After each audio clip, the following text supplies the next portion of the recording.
और केदारनाथ यात्रा के लिए 15 जून तक रजिस्ट्रेशन पर रोक लगा दी गई। खराब मौसम के चलते नई ऑनलाइन रजिस्ट्रेशन पर रोक लगी है। सीएम धामी ने ठीक मौसम में यात्रा करने की अपील की है। अब 16 जून के बाद ही रजिस्ट्रेशन करा सकेंगे तीर्थयात्री। तो हमने देखा किस तरीके से कपाट खुलने के दिन से ही लगातार बर्फबारी का सिलसिला जारी था, लेकिन उसके बावजूद श्रद्धालुओं के पहुंचने का जो सिलसिला था वो भी जारी था। मौसम खराब था, लेकिन उत्साह हमने देखा किस तरीके से श्रद्धालुओं का बरकरार था। और ऐसे में अब 16 जून के बाद ही रजिस्ट्रेशन करा सकेंगे तीर्थयात्री, क्योंकि मौसम वहां पर बेहद खराब है, जिसके चलते जो बेसिक सुविधाएं हैं वो भी थोड़ी सी ठप होती हुई नजर आई थी। और ऐसे में कुछ दिन के लिए अभी रजिस्ट्रेशन पर रोक लगा दी गई है। साथ ही यहाँ पर अपील भी की गई है कि यात्रा में जाने से पहले अपना हेल्थ चेकअप कराएं और साथ ही मौसम को देखकर ही यहाँ पर यात्रा की प्लानिंग करें।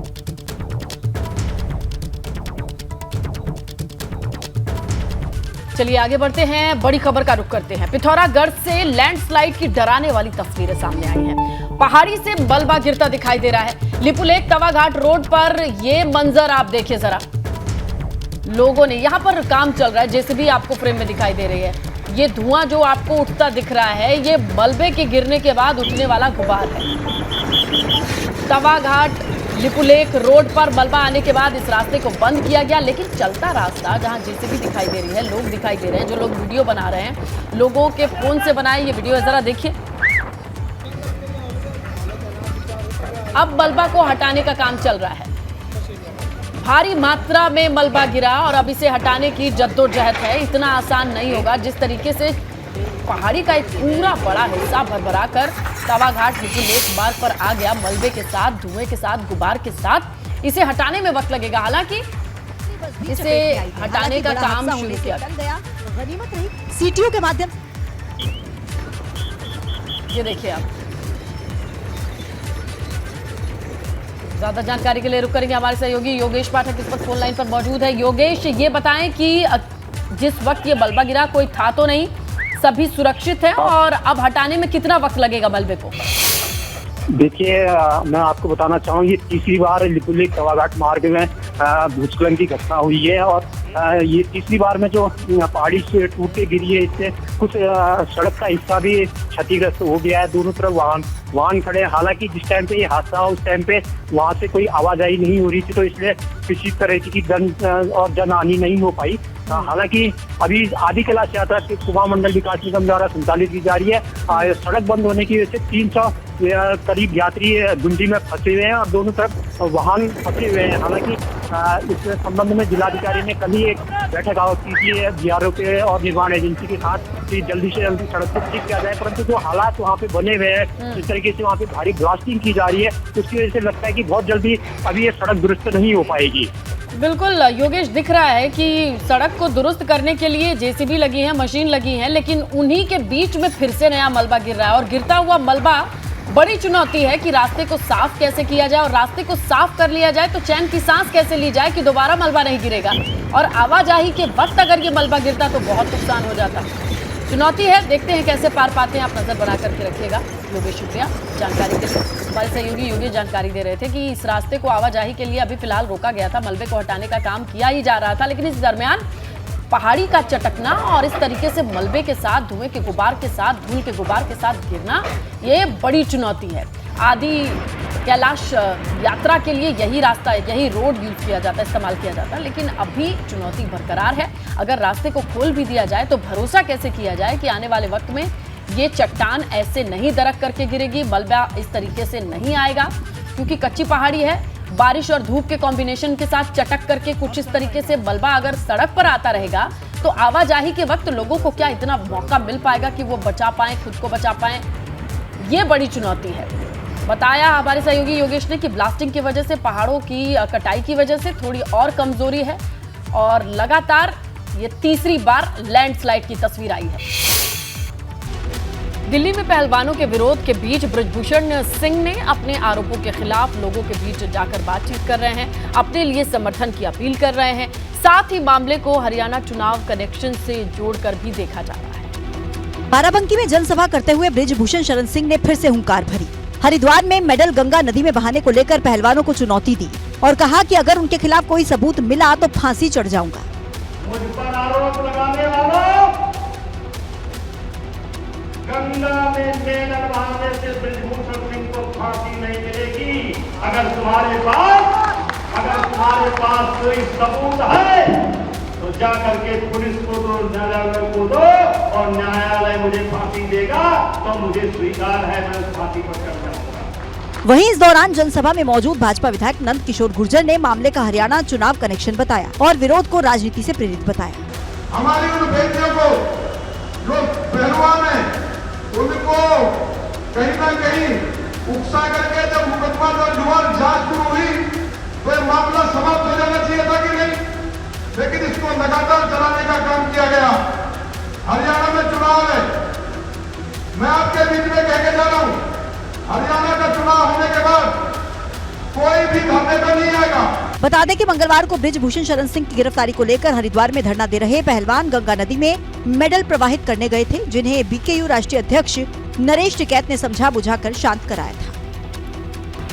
पहलवानों के समर्थन में टिकैत के विरोध के बीच बृजभूषण सिंह के मामले में नया ट्विस्ट आया है। दिल्ली पुलिस के सूत्रों की माने तो आरोप लगाने वाले पहलवान बालिग निकले।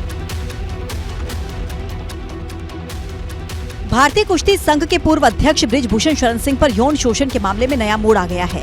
दिल्ली पुलिस के सूत्रों के अनुसार बृजभूषण के खिलाफ यौन उत्पीड़न का आरोप लगाने वाली नाबालिग महिला पहलवान की उम्र को लेकर संदेह है।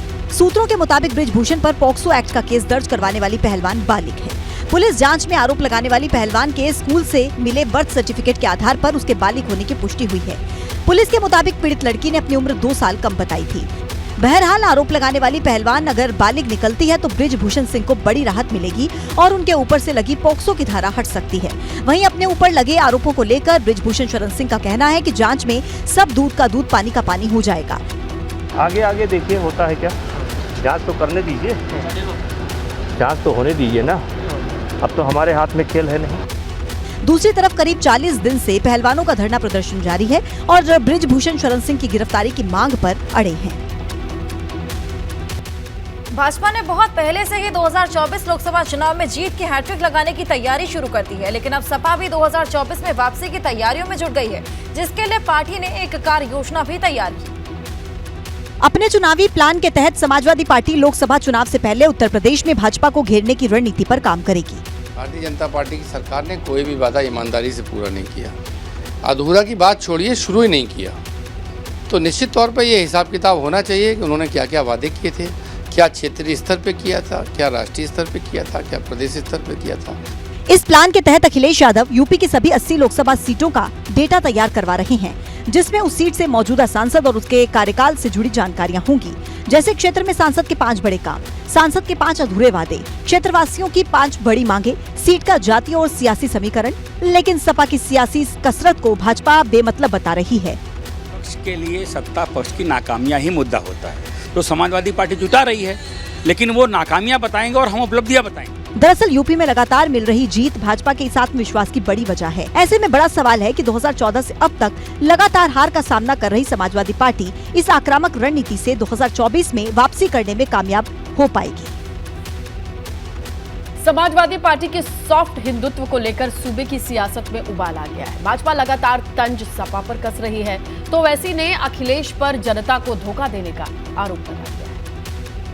2024 में लोकसभा की जंग को लेकर समाजवादी पार्टी अपना पॉलिटिकल ट्रैक बदलते हुए सॉफ्ट हिंदुत्व को हथियार बनाने के मूड में है। पार्टी 9 जून को नैमिषारण्य से चुनाव अभियान का आगाज करने वाली है। इसको लेकर सियासत भी गरमाने लगी है। भाजपा ने हमला बोलते हुए कहा कि भाजपा के कारण तमाम पार्टियां भारतीय संस्कृति और परंपरा को अपनाने के लिए मजबूर हो रही हैं। सांस्कृतिक गौरव की तरफ तो इसके प्रमुख किरदार तो हम लोगों ने किए ना, हम प्रामाणिक हैं इसमें। सभी लोग इस दिशा में आ रहे हैं, दर्शन कर रहे हैं, पूजा कर रहे हैं, तीर्थस्थलों को मीटिंग कर रहे हैं, ये तो ठीक है, हर पॉलिटिकल पार्टी करे तो हमारी ही राह पर चल रहे हैं।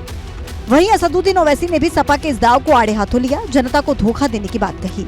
अरे भाई, आपने बीजेपी में फर्क क्या बताइए ना, नहीं दिखाएंगे, मगर आपको दिखाना है कि मोदी से बड़े हिंदू हम हैं और इसीलिए हम ये सब चीजें करते रहेंगे। वहीं सपा सॉफ्ट हिंदुत्व से अलग इस कार्यक्रम को धर्म विशेष न बताते हुए इस जगह को सामाजिक और ऐतिहासिक बताया और कहा कि सपा भाजपा की तरह दिखावा नहीं करती। राजनीति का मुद्दा कभी धर्म नहीं हो सकता, ये घिनौना खेल केवल भाजपा कर सकती है। हम जनहित के मुद्दों के साथ राजनीति में जनता के बीच में जाते हैं।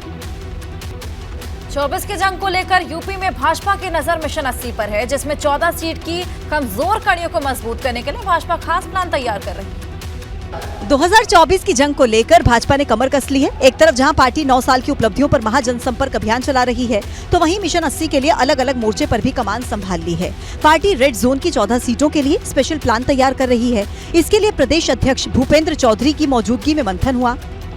जहां पिछली बार यूपी में हारी हुई 14 सीटों को जीतने के लिए रणनीति पर मंथन हुआ। हम 64 जीते थे 2019 में, 2 जीत चुके हैं सीटें जब रामपुर और राजमगढ़ की खाली हुई हैं, तो 66 हो गई। अब 14 सीटें जो बची हुई हैं वो तो 14 हमारी हैं ही, तो चुनाव होना बाकी है, वोट पड़ना बाकी है, कमल खिलना बाकी, हमें पूरा विश्वास है। भाजपा की इस बैठक में 14 लोकसभा सीटों के प्रभारी और उस क्षेत्र के विधानसभाओं के प्रभारी भी मौजूद रहे, जिनसे पार्टी पदाधिकारियों ने इन सीटों का फीडबैक लिया, बूथ मजबूत करने पर फोकस किया। भारतीय जनता पार्टी जिस लक्ष्य के साथ चल रही है उस लक्ष्य को पूरा करेंगे और हम ये भी जो 14 सीटें हैं इसको भी जीतने की पूरी योजना है और जीतेंगे, ये पूरा विश्वास है। 2024 में भाजपा ने यूपी के सभी 80 लोकसभा सीटें जीतने का लक्ष्य रखा। 2019 में भाजपा ने 64 सीटों पर जीत दर्ज की थी। जून 2022 में हुए उपचुनाव में आजमगढ़ और रामपुर सीट पर कब्जा किया।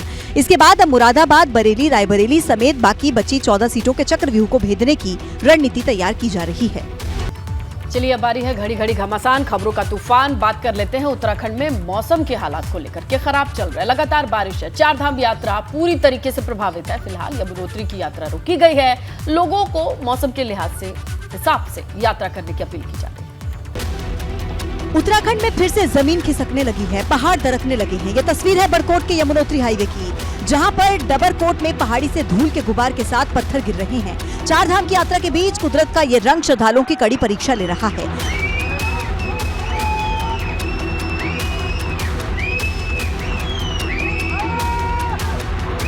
हालांकि खराब मौसम के बीच 4 धाम यात्रा जारी है। श्रद्धालुओं का जोश हाई है, लेकिन खराब मौसम और दरकते पहाड़ प्रशासन के लिए चुनौती बना हुआ है।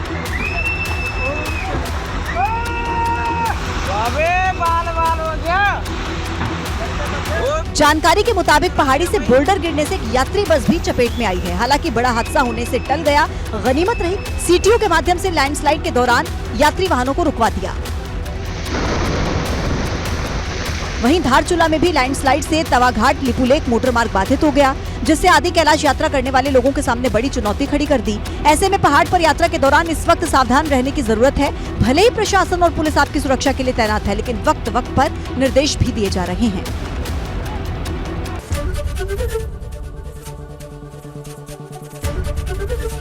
एबीपी गंगा, खबर आपकी, जुबान आपकी।